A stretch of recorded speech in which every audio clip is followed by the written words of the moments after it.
Welcome back. This is Jeff Hix, curator of the Strange As It Seems archives and grandnephew of John Hix, who created Strange As It Seems back in the late 1920s. Recently, I've been going through these stacks of proofs that I found.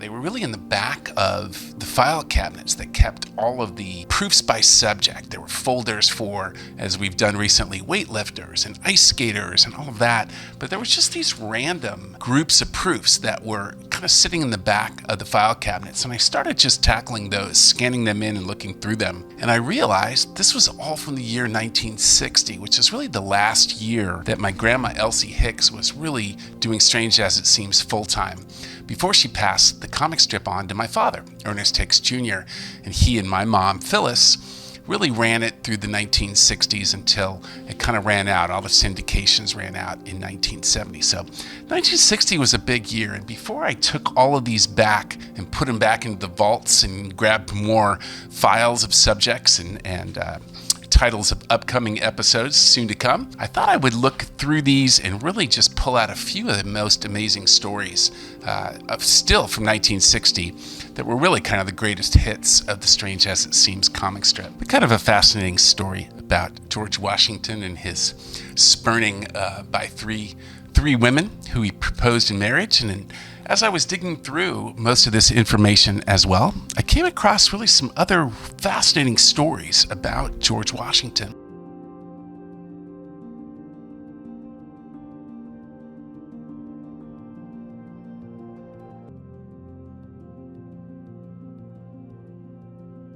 One of the ones that I think is really interesting in this day and age, as we face all these No Kings protests that are going on, was that when George Washington was inaugurated in 1789, the U.S. Senate basically convened. And what they were trying to figure out is, what do we call him, right? We're about to inaugurate our first president, and what's the title, right? How do we refer to the president? Many people, like John Adams, thought maybe we should just, refer to the president, or referring to the president wasn't really enough, right? There should be kind of a higher title or a higher name for the president. As John Adams said, fire brigades and cricket clubs have presidents, he said. We should give him something with more dignity and more splendor. A lot of others agreed. South Carolina Senator Ralph Izard, he proposed calling the president His Excellency. George Washington actually initially favored the title His High Mightiness. That's kind of crazy. Ben Franklin, who kind of weighed in tongue-in-cheek, said, well, shoot, why don't we call him His Superfluous Excellency? But a lot of these, the Senate committee finally came back with a mouthful. Check this out. The Senate finally decided, hey, let's call him His Highness the President of the United States of America and Protector of the Rights of the Same.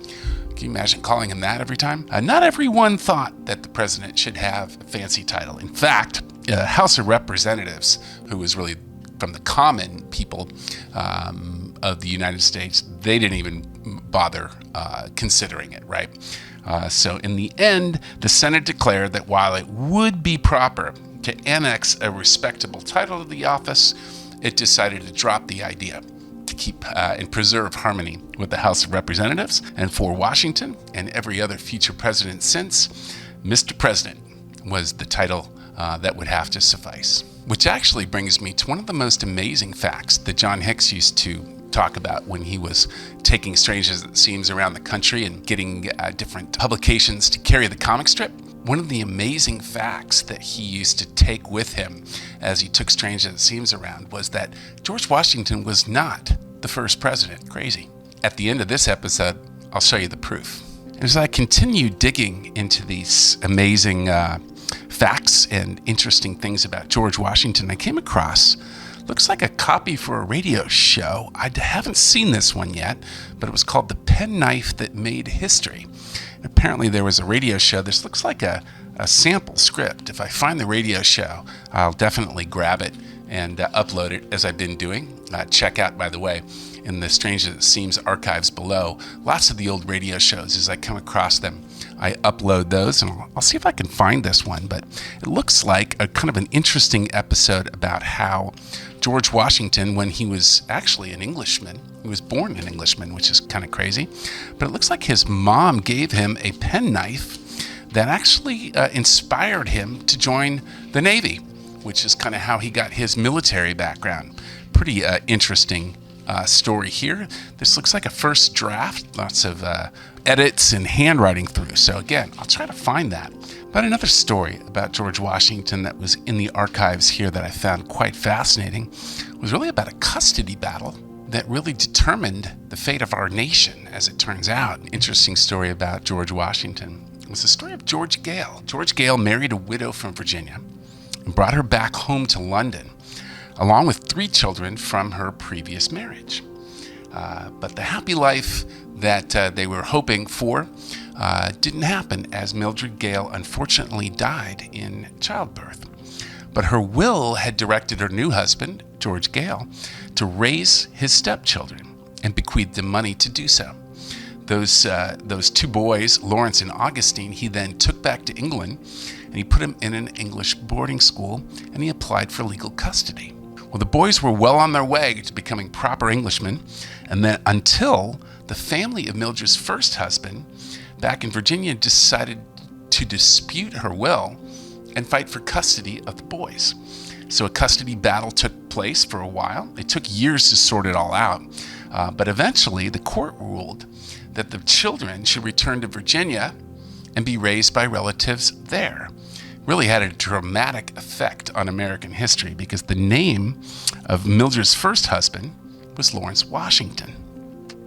And her son, Augustine, he was brought back to America, to Virginia from England, and he eventually had 3 sons of his own, one of which he named after his stepfather, George Gale.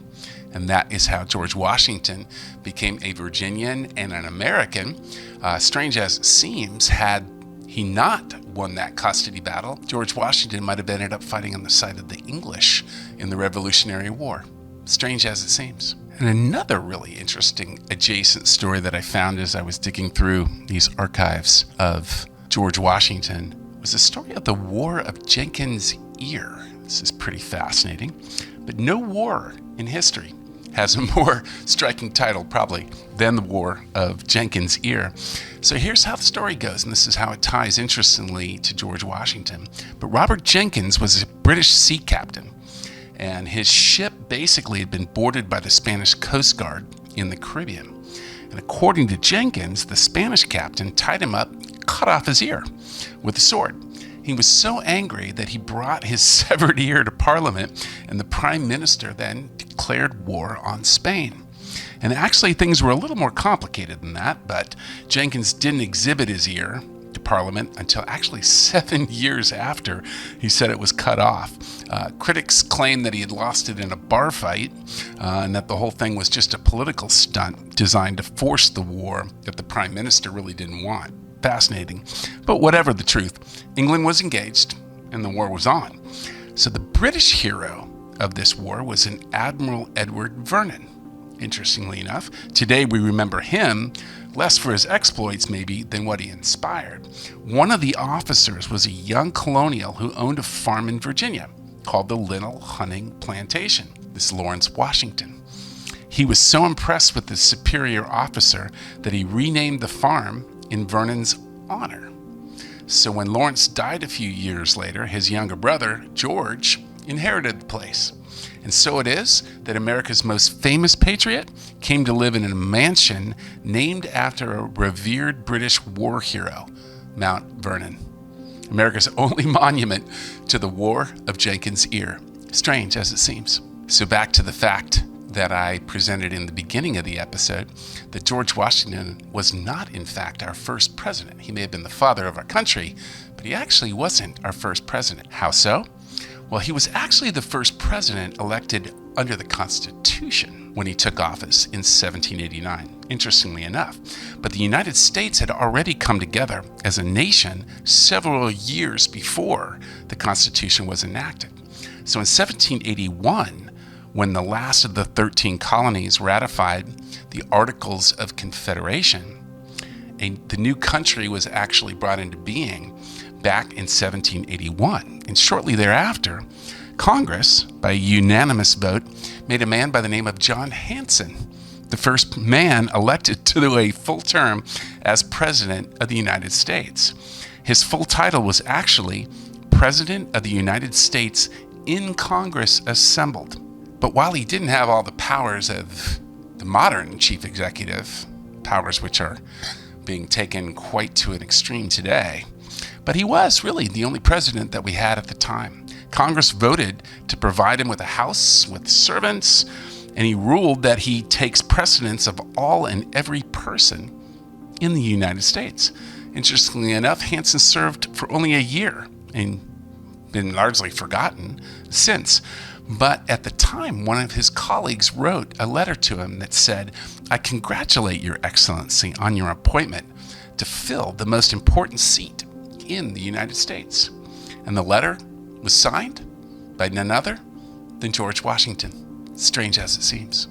Well, that wraps it up for this episode about strange and unusual stories revolving around George Washington and the early presidency of the United States of America. If you like stories like this, or the strange and unusual facts about history, click the bell to subscribe, leave a comment, write a note, drop a line. We'd love to hear from you if you have any other amazing stories or strange, unusual facts about George Washington or about the presidency, or really about anything. We'll be back soon. I'm going to grab some more stories out of these 1960 archives before I take them back into the vaults. So stay tuned for another episode coming soon.